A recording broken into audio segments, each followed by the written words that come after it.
20 సంవత్సరాలు మీతో గడిపినటువంటి వాడిని ఇక్కడికి రాగానే పాత స్మృతులన్నీ కూడా గుర్తొస్తున్నాయి, పాత రోజులన్నీ కూడా గుర్తొస్తున్నాయి. మనసు ఏ విధంగానైతే పాత రోజులు ఇక్కడికి వచ్చినప్పుడు దానికి తగ్గట్టుగా కొన్ని ఇక్కడ పెట్టినటువంటి ఇవన్నీ చూస్తే ఇదంతా కూడా ఒక చరిత్ర. ఎన్టీ రామారావు గారి విగ్రహం పార్లమెంట్ లో పెట్టాలని నేను ఆ రోజున పార్లమెంటరీ పార్టీ లీడర్గా ఉన్నప్పుడే నాకు అవకాశం వచ్చింది.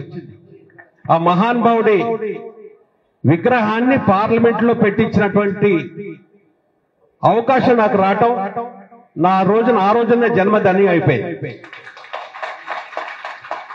అప్పటికి పార్టీ పెట్టి చాలా రోజులు అయినప్పటికీ కూడా మరి ఆ రోజున మొత్తం ఎన్టీ రామారావు గారు కుటుంబ సభ్యులను అందరూ కూడా ఏకం చేసేసుకొని ఆ విగ్రహం పెట్టి పెద్ద ఎత్తున విగ్రహం ఆవిష్కరణ పార్లమెంటు లోన పెట్టాం.